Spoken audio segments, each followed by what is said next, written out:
جو بندہ نواز گیسو دراز رحمۃ اللہ تعالیٰ علیہ ہیں، آپ کا نام تو مفتی صاحب نے فرمایا ہے کہ محمد ہے،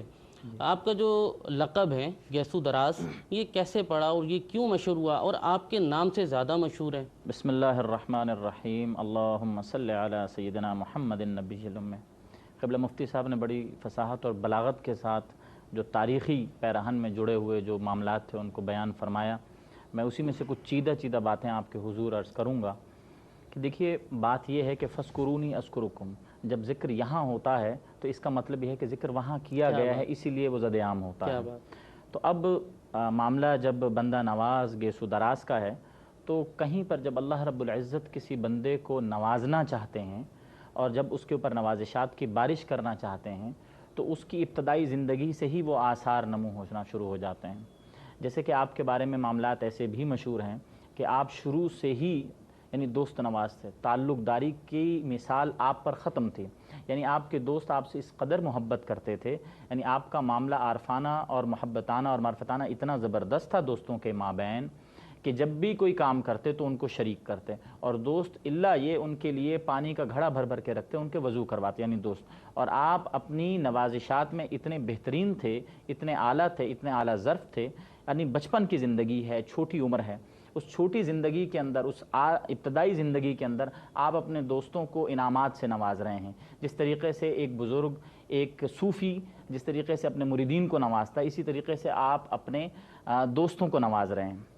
دیکھیے، جیسے کہ قبلہ مفتی صاحب نے ارشاد فرمایا کہ 721 یا 722 کا یہ جو معاملہ ہے جس میں محبوب الہی نظام الدین اولیاء کا جو معاملہ ہے، جس میں ان کی رحلت کا بھی معاملہ قریب ہے، اور یہی ایک ٹائم ہے جس کے اندر یہ ساری بات ہو رہی ہے۔ دیکھیے ہے کیا، چشتیہ کا ایک نظام شروع سے چلا آیا کہ چشتیہ میں تصوف عشق کے رنگ میں پیش کیا گیا، اور عشق کے رنگ میں جب پہلے جو دیکھا جاتا تھا کہ مزاج غرق ہوا، جیسے ہی وہ مزاج غرق ہوتا تھا تو پھر وہ طبیعت پر نمو ہونا شروع ہو جاتا تھا، پھر وہ اس عارف کے مزاج پر نمو ہونا شروع ہو جاتا تھا، اور یہی چشتی رنگ ہے، یہی چشتی رنگ بندہ نواز گیسو دراز پر نظر آیا۔ اب آپ نے سوال فرمایا تھا کہ یہ گیسو دراز انہیں کیوں کہا جاتا ہے، اس کے حوالے سے دو تاریخی روایات ہیں۔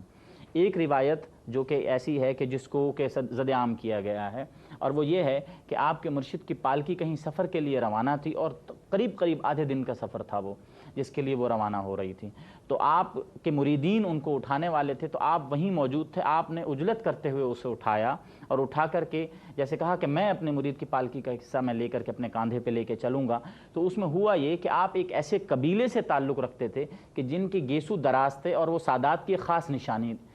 کے طور پہ گنا جاتا تھا، اور گیسو دراز اس قبیلے کی نشانی تھی، یعنی وہ سادات کی نشانی کے طور پہ کاؤنٹ کیا جاتا تھا، جس کو جہانگیر سمنانی رحمۃ اللہ علیہ نے بھی اپنی کتاب میں لکھا ہے۔ تو لہٰذا یہ جو بات تھی کہ گیسو دراز تو آپ ویسے ہی تھے، لیکن ہوا کیا کہ مرشد نے جب زد عام کیا، جب زبان سے مرشد کے نکل گیا، تو اس کا مطلب تھا کہ وہ کلام الہی تھا، وہ کرم تھا جو وہاں سے ہو رہا تھا، اور وہاں سے آپ کا یہ لقب مشہور ہو گیا۔ پھر آپ نے فرمایا بندہ نوازی۔ دیکھیے، چشت کی خاصہ خاص ہے یہ بات کہ جب بھی کہیں پر عنایات کا معاملہ ہو تو دیکھیے ان کا جو ٹارگیٹڈ ایریا ہے وہاں پر تو بدھزم اتنا عام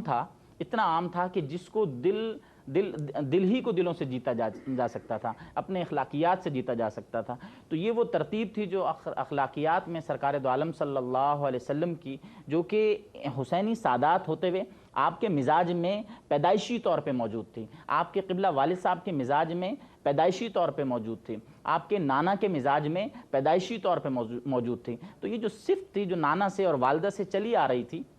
تو یہ مزاج دیکھیے نا، کبھی بھی انسان کے اوپر یہ مزاج جب ہوتا ہے وہ فطری، وہ وراثت میں ملتا ہے، تو یہ جب مزاج ان کو وراثت میں ملا اور تصوف کا ان کو رنگ چڑھ گیا تو یہ بندہ نواز ہو گئے، اور وہ بندہ نوازی کا رنگ صحیح معنی میں جب نظر آیا کہ جب مرشد نے ان کو نوازا، اور نوازنے کے بعد مرشد نے اپنی زبان سے فرمایا کہ تو گیسو دراز بھی ہے، تو بندہ نواز بھی ہے۔ کیا بات ہے، ماشاءاللہ، بہت خوبصورت۔